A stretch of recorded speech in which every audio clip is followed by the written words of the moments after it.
Fulbright scholars here, so I need some energy. Say yes. Yes. All right. So, oh yeah, I'm still talking. So, thank you so much for introducing me. Such a lovely introduction. I actually just met Meet about a month ago, and it's been a very, the stuff I've learned from him in just one month has increased so much of my knowledge. I'm really looking forward to the rest of my life. So I think it's going to be a really good journey. So my biggest challenge today is to hold your attention for the next 20 minutes because everybody's just eaten.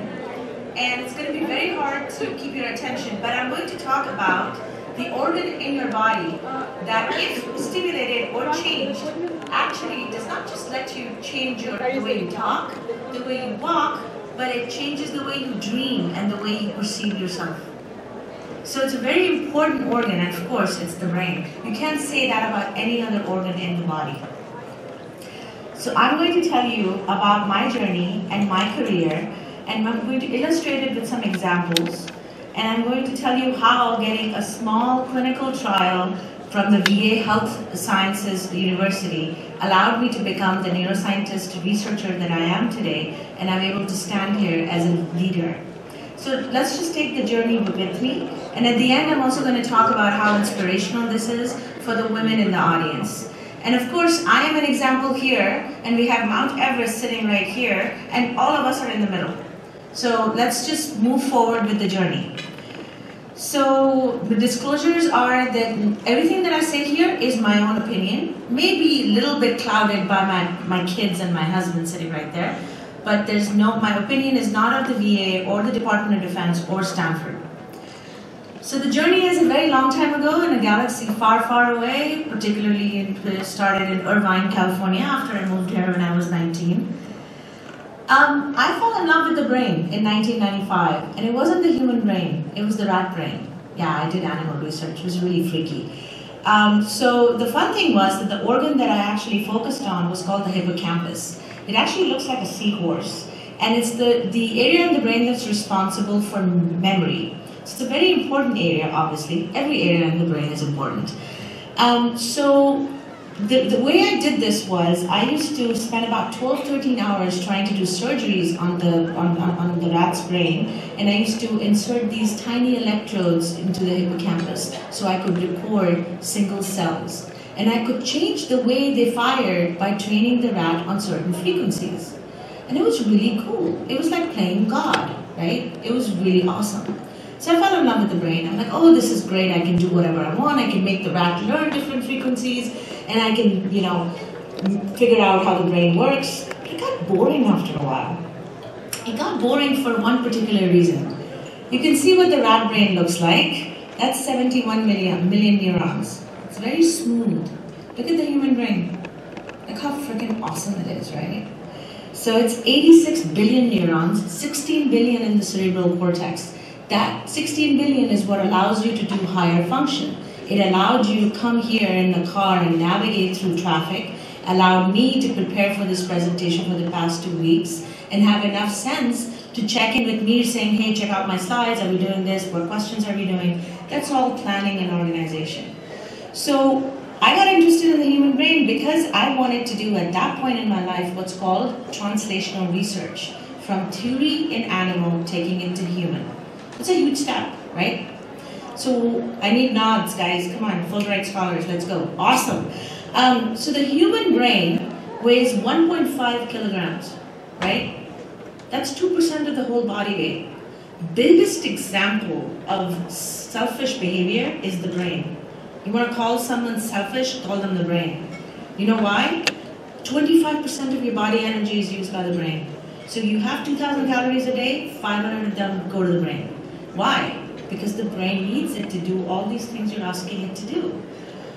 All brains are not made the same, and this is a thing that I'm going to be talking about throughout the talk, is diversity.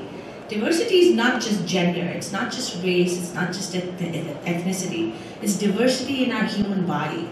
It's diversity in what we know, what our knowledge is, and how different we are. So individual differences is the reason I went from a rat to a human. Individual differences lead to diversity in structure, My hippocampus is not going to be in the same place as your hippocampus. That's very important for precision medicine research, right? Trying to navigate an electrode into a brain, but you put it instead in the amygdala, I mean, I'm screwed, right? So how can we study a structure that is so diverse, so impressionable and susceptible, and has an impact on an individual's personal universe? I mean, I can actually dream different. I mean, this organ is so susceptible, right? And Maheen agrees with me on this, that we need a holistic approach that combines diversity of ideas to construct innovative questions, leading to solutions of maximum impact. That's a good sentence. Seriously, bringing together all kinds of diversity. And how do we do that? I'll give you an example of the case of brain injury. So I put all these pictures in front of you. I'm going to try to explain all these to you. Before Alzheimer's was even discovered, people knew that if you did boxing and you got hit repeatedly in the jaw, it was called the punch-drunk syndrome. That meant that your brain is being pushed against the skull and it's getting damaged. It was called punch-drunk syndrome, and they used to autopsy these brains and say, oh my God, this guy's 45 and his brain is completely destroyed. The next picture you see is football. I don't know if you guys can see it, but do you see the guy's head? I mean, Jesus, where is this head? It's like he's holding it under his, it's totally twisted, his neck is twisted. I don't watch football because of this reason. Unless USC is playing Stanford and UCLA, that's a whole different thing. Then I also put a picture of the car because that's motor vehicle accidents, because that's a lot of the reasons why we get a lot of the brain injuries. The slide right next to it is the patients that I see, the military people who come, the soldiers who come to us who've been in what's called a blast. IED blows up, they're involved in a blast, and what's important about this slide is that a person who's running away from a blast runs at somewhat 22 feet per second. They're running really fast. The blast wave comes to you at 26,400 feet per second. You can't run away from it. It'll come to you through the air, it'll come to you through the earth, and it'll destroy your brain in a very random fashion. And these are the patients we have to deal with. Now, you guys are all engineers and all these wonderful, complicated things you do. You realize the stuff that I'm talking about is really complicated. It's challenging. Not only are you dealing with the brain, which is already diverse, now you're putting in a mechanism of injury on top of it, which is not direct. It's incredibly random. You don't know where the damage is. So it's problem on top of problem. Let's keep on going. Let's keep talking about the problem. What happens when that happens? Everybody, how many people have taken human biology in like eons ago, right? Now you know why the brain cell looks different from another body cells. Not just because the brain's hot, but because it has to do fast transmission. So the cell looks very different. You have the cell body and you have this long axon. It's awesome for transmission, right? Fast moving along the nodes of the axon. The problem is it's very bad when you get injury, because just like you take a piece of cloth and you tear it and you get these shears on the side, the axon tears, it twists, and it gets completely damaged. You can see at the bottom, the one on the left in brown is how the neurons look when they're healthy. When they're not healthy, there's neuroinflammation. It would be great if someone had a brain injury and we go to the hospital and we say, hey, can we just cut up your brain and see what it looks like? We can't do that because we're not in some AI HBO show. What is that called? Westworld? We can't do that yet. But what we can do is we can use MRI to figure out what these axons do in terms of the water that travels through them. So we can put you in an MRI. How many of you have been in an MRI? It makes a lot of noise. There you go. Makes a lot of noise. General clinical sequences that they do, they don't give me this kind of image. I have to go in there and put in my own sequences to get exactly the fiber tracts in the brain that have water flowing through it, and I want to track the diffusion of the water. And when the axon is injured, the diffusion property is going to change, right? That makes sense to engineers here. So that's what those are the kind of pretty pictures that I can get and then calculate through statistics where the damage is. When I do that, I can publish papers. And there they are. So how do you publish papers? Well, you find out that you have a cohort of veterans who've had traumatic brain injury years ago, and how does their brain look? Does it have injury? White matter tracts are all messed up. So you actually do these MRI scans and you figure out with statistics where the damage was. You can also compare one fiber tract to a lot of other fiber tracts and say, very simple, right? I will only be compared to someone who's my age, who's a woman, who has not had traumatic brain injury, and I've had traumatic brain injury, and I compare my fiber tracts to hers to see where the damage is, from the front to the back. So that's the kind of diagnostic work that we are doing it and then comparing it and taking it in the hospital and putting it from research, translational, to clinical. So that's one thing. How many of you have seen pictures like this in the media? In the newspapers, right? So I've been talking to you about structure of the brain, right? What I'm talking to you now about is these red and yellow dots. What that is blood oxygen level dependent response. Heavy words, we just call it BOLD, B-O-L-D, right? So what BOLD is we're basically mapping where the function is according to the blood that's absorbed in the brain. So if I'm using the parts of my brain that are responsible for cognition and talking to you, those areas of the brain are pretty red right now. They're really active. The area that's thinking about going home and cleaning up the mess in the bedroom or going grocery shopping, that's really low. So those mechanisms don't interact. They are separate because I need to focus my attention on you. So we can map these blood responses and figure out what's going on in the brain to look at the function of the brain on top of the brain. So we have structure with those axons, and we have blood, which is the function. So we've published on that as well. And what we find that in brain injury, that area I was talking to you about that allowed you to come here through San Jose traffic, executive function, organization, it's all in the frontal lobe. And the frontal lobe seems to have a lot of disconnection with other areas of the brain for planning and organization in people who've had traumatic brain injury years ago, 15 years ago, 20 years ago. So if I take a patient who had a brain injury 20 years ago, his networks in the brain are going to be very different from mine because I've never had one. Okay? So that's number one. And that can change as you age as well. Number two is we also look at emotional problems. So a lot of the people who've had brain injury and they have psychiatric problems, they have emotional problems, and we found out that the networks in the brain that are responsible for emotions are also not doing well in these patients who've had brain injury. When I say not doing well, what's happening is, remember I said the one that my network that's supposed to do grocery shopping is here, the one that's talking to you is up here. But if I had had traumatic brain injury, these two networks will be talking all the time. There will be a lot of noise. And that's what you don't want, because that's when you don't have attention. So we have just figured out that we have these problems in brain injury. And this is just one example how we go through and figure things out. So we understand the problem, and we understand that we need to create innovative treatments to fix these problems. Because I come from Stanford, I have to talk about the D school. So of course, we do design thinking. We figure out how to create innovative treatments. We also do collaboration. I mean, collaboration is the key for us scientists, because we think neuroscience is everything. It's not. In order to study the brain, you have to have a huge team. And also we have the strength to handle failure. Failure is everywhere, every day, all the time. You learn from it and you move forward. So this is how we're going to treat it. This is something that Mir talked about. This is a new technology. Does anyone remember the movie One Flew Over the Cuckoo's Nest? Yeah? It's a very scary movie, right? It was like electrical convulsive therapy. This is not it. This is a non-invasive version of electrical therapy. That's how I explain it. We use and this is, I'm speaking in front of someone who actually, creates devices and makes companies out of it. So if I'm wrong, you can correct me. So it's an it's a figure-8 coil, and it's basically an electromagnet. How many people know what an electromagnet is?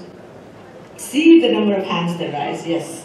So basically, an electromagnet, the machine costs about $120,000, it's FDA approved, and you hold it on top of your frontal lobe, which is responsible for executive function, and you run the machine, and basically you create a magnetic field on top of your skull for a few milliseconds, repeatedly. It's as high as being inside an MRI scanner, and you do it repeatedly.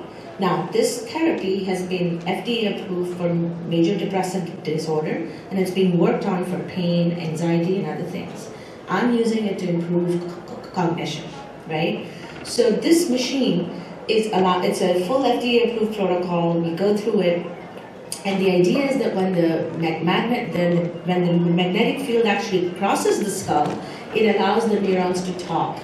Remember I was talking about the axon body and the dendrite? Well, there's space in the middle, right? And the space has to be filled with what's being released by the neurons. I'm stimulating with this magnet, and it's going to release all these neurotransmitters, and it's going to make the neurons talk. And that's what we want. We want the neurons to talk. We always want the other person to talk. I'm a woman, I know how that is. So we basically have to fill that space in to allow plasticity, to allow change to happen. And that's what this technique does. So it's repetitive, transcranial, magnetic stimulation. The VA gave me a pilot grant in 2013 to run the first trial in veterans for improvement of cognition using this technique. And my idea was, okay, I'll just run 30, 40 subjects, include half of them in placebo, half of them inactive. I'll do a lot of brain imaging, figure out how the brain is working in terms of structure and function, and I'll improve their function. This is what the data looks like in terms of how many men and women were there. There's nothing important on this slide. You know, I have to show you demographics. It's like, it's inside me to do it, so it doesn't mean anything. So the first thing I want to tell you is that structurally, all that stuff that I told you about the axons breaking and the axons, the breakage is there, I know it's there, but with my magnetic stimulation, no change. So I told you have to handle failure, right? So that's my number one failure. One failure. So I'm like, okay, so I couldn't repair the axons, fine, I'll just go and look somewhere else. Another technique, and lo and behold, functional connectivity changed. From the area that I stimulated, to an area in the back of the head, singular opercular area, which I just like saying it because I know you guys don't understand it. But sorry, I'm having fun here. So the singular opercular area is, you don't need to remember it, you just need to know that from the frontal area where you stimulated, it went to a certain area that's responsible for psychiatric problems like anxiety, PTSD, and depression. And the connectivity actually got better in people who received the stimulation versus people who did not receive it and were in placebo. So we're like, this is cool, let's move on, let's look at another thing. You remember when I said we can look at that material in the neurons talking? We could do it through blood. 4 cc's of blood before you start the treatment. 4 cc's of blood after 10 treatments. Another 4 cc's, 20 treatments, another after 6 months. Do some spinning, do some Western blots. I know some people here know what I'm talking about. Do some ELISAs, get your brain-derived neurotrophic factor molecules, figure out if those things change if you stimulated the brain. And lo and behold, it does. You see the difference on treatment 10? The blue bar is up, the orange bar is down. Blue bar means it's a lot more in the synaptic cleft, that little space. There's a lot more in there through stimulation in the active, which is blue, than in the placebo. So you're basically increasing these molecules in there. We're like, this is great. We've got blood response going on, we've got, brain activity going on. We've just used diagnostics, we've put them in treatment, continuum of care, my team's excited, we're going to happy hour, it's fantastic. What do we do with this? We go to the government, we say, give us more grants. We want to run more trials. Give us more money. We want to change healthcare policy. We want this kind of technique, this kind of protocol to be implemented across the hospital region. Or we come to the private industry and we say, we know exactly what kind of devices we need to make. We have to do precision medicine. Help us make a device, help us commercialize it. And why can't we do both? And that's what I'm doing right now. I'm working on both levels because I want maximum impact. Why do I want maximum impact? Maximum impact is harnessing the diversity of the brain. Diversity of the brain is based on what? Number one, what your parents are made of, your genetics, right? But it's also based on the fact what you eat, how you sleep, what you do every day, what your demographics are, what your social economic status is. All of those factors are really important. Because what ends up happening is stressors cause your genetic products to be made throughout your lifetime. There's a field called epigenetics that kind of studies it. I'm not a big expert on it. But when you're looking at the brain, you have to collect measures and data that are from all over and bring them all together. I mean, this is Silicon Valley. Big data is a big word here, right? So you've got functional measures, you've got cognitive neuropsychology, you've got biomarkers, MRI, demographic. So you use any intervention that provides measurements on a diverse level to arrive at the most successful outcomes. So we know that. But team diversity is really important, right? Now we're getting into a little bit of organizational behavior, and as you get hired in this kind of research, this becomes really important. And it's important because you run labs and you run huge organizations. In my little trial that I told you about, I've gone obviously further since then. But the necessary brain power to neuroscience, you need a physicist, biochemist, biostatistician, psychologist, engineer, neurosurgeon, fellow, psychiatrist, business administrators, epidemiologists, computer scientists, and neuroscientists. Said it in one breath. I was with the assemblyman at Ken Cooley about 3 weeks ago, and he was just talking to me about the diversity of teams and how to make them all work. And he said the most daunting obstacles are those that are inside the heads of the people we talk to. And that's what we have to deal with, because I have a psychiatrist yelling with the psychologist saying, you're analyzing the data wrong. And I'm like, just give me the slides, man. So this is the kind of stuff that we have to go through as we build all these clinical trials. And I want to say this because we don't think of science as a business. We don't think of science as a place where we have to do things that corporations do. But at the level that we're at, it's kind of like, my husband actually said this to me recently. He said, you guys are at the point in science, in your field, that the space age was in the 60s, because we're blending all these things together, and it's very exciting, but it's also, we need to learn from other fields as well. Okay, so how much did this study cost? This was supposed to be an animated thing, but I changed the animation. My study that I'm telling you about is $330,000. You know how little that is compared to what you guys are used to? That's what the VA gave me for 3 years to complete this study.